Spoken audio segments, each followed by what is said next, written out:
Les collègues, si vous voulez bien venir, franchement, parce que je pense que c'est important quand même de comprendre que dans cette grève qui dure depuis le 26 mars dernier, quand même, avant d'expliquer pourquoi on est ici présent et un peu ce qu'on pense qu'il serait nécessaire de faire. Il faut quand même savoir que sur ce département, il y a 20% des facteurs, je dis bien 20% des facteurs et des factrices qui sont en grève reconductible depuis le 26 mars dernier. Il y a 5 communes où la grève elle est toujours majoritaire depuis le 26 mars dernier. Une majorité de collègues qui sont toujours en grève reconductible.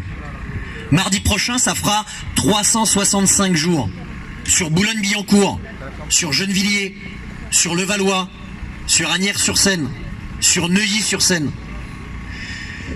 La mairie de Gennevilliers, la majorité municipale de la mairie de Gennevilliers, qui est, on va dire, pas très attachée au service public, déclarait que encore un an après, et malgré le fait que la Poste ait embauché sur le bureau de poste de Boulogne-Billancourt, et on en est très content, ils ont embauché 20 collègues en CDI, parce qu'en fait ils ne trouvaient pas des collègues sur place qui acceptent, et sur le département, qui acceptent de remplacer les grévistes. Ils avaient tenté d'utiliser des intérimaires pour remplacer les grévistes, sauf que c'est illégal. Donc ils ont CDisé une vingtaine de collègues sur le bureau pour remplacer les grévistes.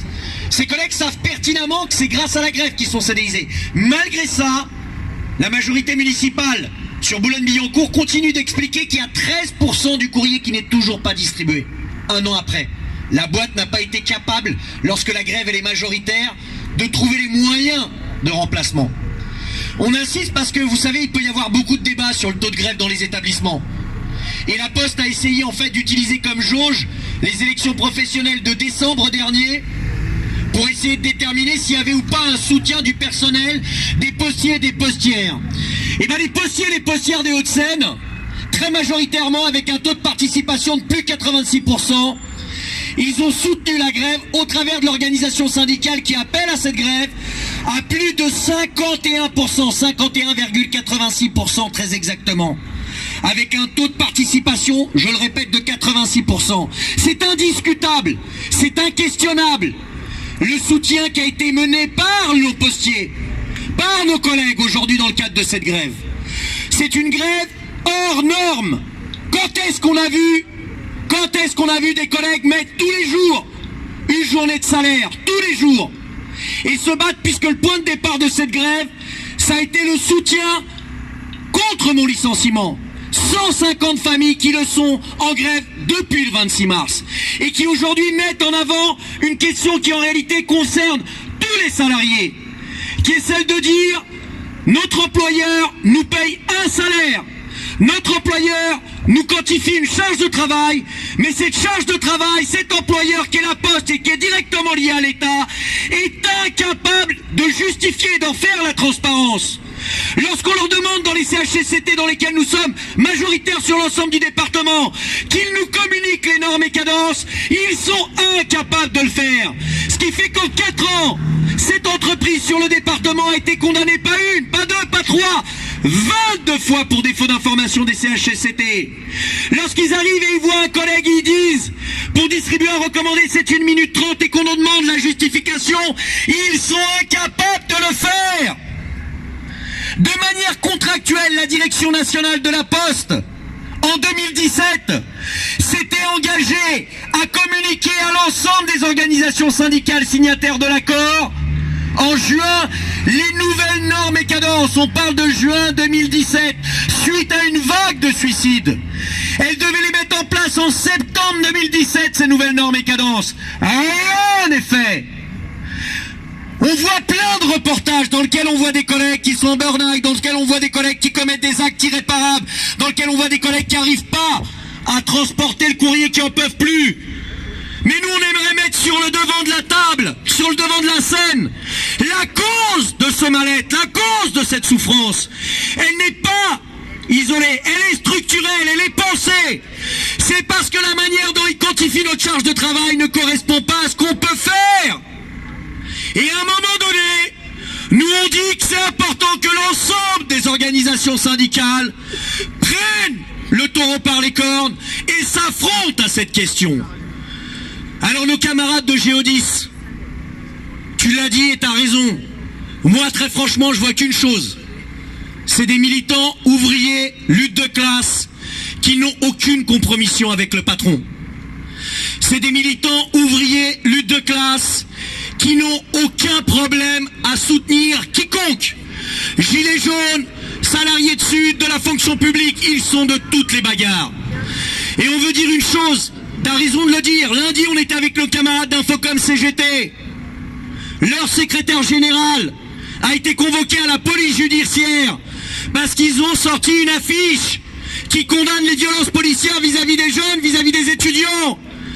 Et c'est quelqu'un comme Romain qui est convoqué à la police judiciaire avec des dépôts de plainte de syndicats de policiers, de Castaner directement, qui a l'air d'avoir du temps entre deux soirées de nightclubber. On en rigole, mais en fait ces gens-là ils donnent envie de gerber. On a le droit de dire qu'ils font gerber, vous nous faites gerber. Castaner, tu nous fais gerber. Macron, tu nous fais gerber. Belloubet, tu nous fais gerber. Vous nous faites gerber. Parce que vous avez les poches emplies de nos souffrances.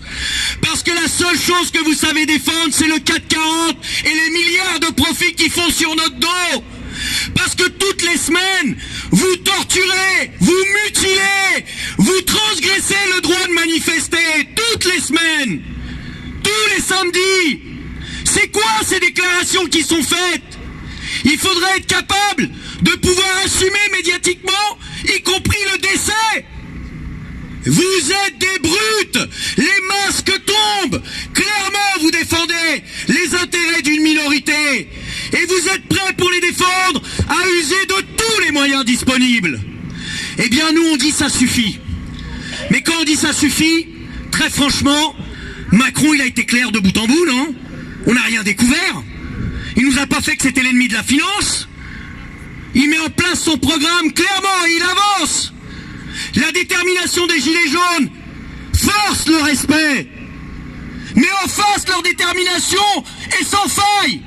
Faites la somme de là où ils en sont. C'est des augmentations de salaire pour la police. C'est une loi anti-manifestation qui se généralisera pour toutes et tous. C'est des mutilations. Il y a un neurochirurgien à la Bourse du Travail cette semaine qui expliquait qu'un coup de LBD au visage, c'est l'équivalent d'un parpaing de 20 kilos qui te tombe à 1 mètre de distance. Il nous mettait des radiographies de crâne. Ce sont les mêmes lésions entre un LBD qui te prend dans le cerveau, là, un accident de voiture ou une batte de baseball. Alors on fait quoi? Parce que tous on se pose la question, samedi on manifeste comment? Maintenant il paraît qu'il suffit d'être dans une manifestation dans laquelle tu revendiques tes droits d'existence et tu serais susceptible de commettre un acte de rébellion, un acte d'émeute. Mais on comprend qu'on ait envie de se révolter, on comprend qu'on ait envie de mettre en pratique la violence qu'ils émettent aujourd'hui au quotidien sur nous. On va pleurer parce qu'il y a un Fouquet qui crame. Qui chiale parce qu'il y a un Fouquet qui crame? Moi j'y suis jamais allé, hein. Ça me fait pas mal, moi, hein, franchement. Alors oui, il y a des salariés qui y bossent, mais le nombre de salariés qui licencient, rien qu'à la Poste, c'est 100 000 suppressions d'emplois en 10 ans. Alors on prend nos responsabilités ou pas? Oui. Ça veut dire quoi? À un moment donné, parce que sinon il n'y en aura plus beaucoup qui vont manifester, on n'aura que nos yeux pour pleurer. Mardi prochain, effectivement, ça fera 1 an de grève.